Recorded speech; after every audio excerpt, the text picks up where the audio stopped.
Hello, everyone. I just would like to make a few comments to supplement our discussion of these two BER cases. This is case 97-12, duty to report violation of copyright licensing agreement. I think that this case is an interesting one to read in conjunction with 08-10. 08-10 is a very troubling case. I think that is fair to say. That is, it may be that the BER decision was perfectly correct ethically, and certainly there's some argument given that's plausible. It could be that the BER completely, and many students over the years who have read this case have disagreed with the decision. It could be that the BER was completely wrong. But I think that it is troubling, at least in the sense that it's a first canon case. That is, it's a case that does directly have to do with the health, safety, and welfare of the public. Case 97-12 does not, I think, in any reasonable reading of the facts, have anything to do with that. It's a case about copyright infringement. It's a case about stealing software.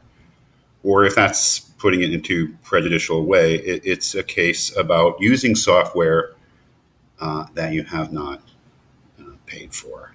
Okay, I suppose that really means stealing, but in any case, let's stay away from the language of stealing.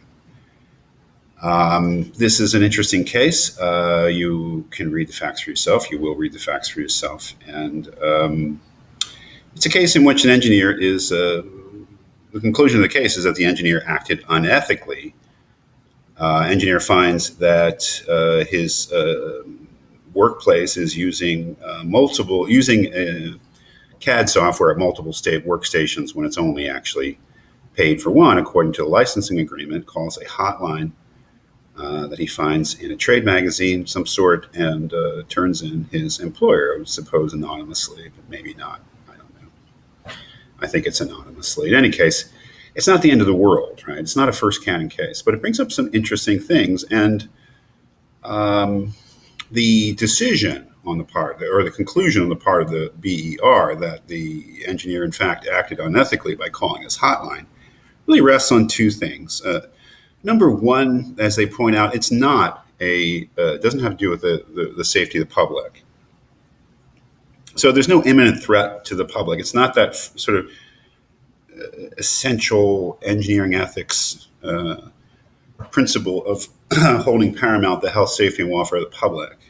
So in terms of the circumstances, it's not a pressing matter, I think they would say, or it's not a matter that goes to the heart of what it means to be an ethical engineer. And number two, the engineer has not exhausted all internal channels to try to resolve the situation before going to somebody outside the company. They seem to be the two principles that are most important here in supporting the BER's decision that that the engineer acted unethically. If one was to ask again, what exactly did the engineer do wrong here in terms of the code? I don't see any other alternative. If you were actually, you should be able to point, when the BER says that an engineer acted unethically, they should be able to point to a specific part of the code that was violated. I don't see anything here except for the fourth canon, that the engineer should act as a loyal agent or trustee of his employer, employer or client. And so really the question then becomes, did in fact this engineer in the circumstances violate his or her fourth canon duties? That is, did they not act as a faithful agent or trustee? I think it again, this is having talked about this case with a lot of students over the years. I think that the consensus, not overwhelming, but a definite consensus has been that the conclusion is correct. The BER was right in saying that this was unethical. But when we look at it and say, well, exactly how so? That is, what duty did the engineer in this case violate? Well, one may say, well, first of all, it's not a first canon case. But does that mean it's not important? Well, I don't think so. For one thing, if one does sort of stipulate that the company involved, the firm involved, is in effect stealing from its business partner here by violating the terms of the licensing agreement, then one could sort of think of it this way, that the engineer is being asked to proceed in his or her professional work with stolen instruments, with stolen tools. I think that it is analogous to, well, what if you were sort of an ordinary worker, say you were working for a landscaping business, and you knew that all the lawnmowers and shovels had fallen off the back of the truck or had been stolen, and then they were handed to you.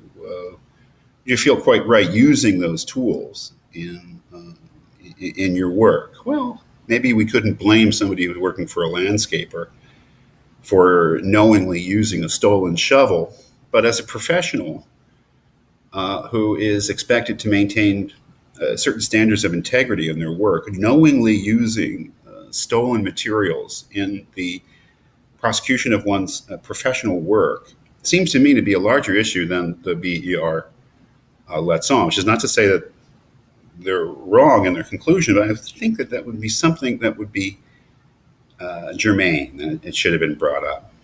So at least it makes the thing a little bit more questionable. So just because my point is that just because it's not a first canon case does not mean that it's not important. If it has to do with one's professional integrity, it is by definition important. But I'm just raising that issue. The second issue is about the issue of exhausting all avenues of internally dealing with the matter. That is, it seems that the BER is insistent and repeatedly insistent on that requirement. That is, that one should exhaust all possible avenues of internally resolving a difficulty before taking it outside the company in any way. Well, that while it seems very plausible, credible thing to say, it also seems to me to be something that would be very difficult to uphold in all situations. Especially if one is a junior member of a firm or a company. It may be that one has every reason to keep quiet in terms of one's position within a company. That is, it may be that there are all sorts of factors which mitigate against making one's moral qualms known within the company.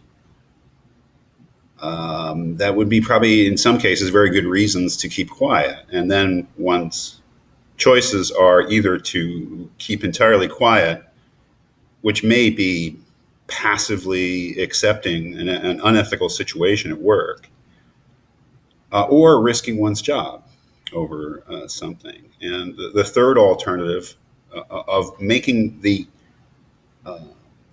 problem known anonymously without exposing oneself to possible repercussions, that alternative is completely ignored or completely dismissed by the BER. That is, that it would never be ethical to do such a thing. Well, they may be quite right about dismissing it, but I don't think it's as clear as that. It would seem to me that there's some argument would need to be involved. That is there never a situation in which one may ethically, let's say, blow the whistle, which is what this young engineer did, blow the whistle anonymously, that is, and without making attempts within the company to do something about the situation. I don't know, but it does seem to be something that is worthy of further discussion.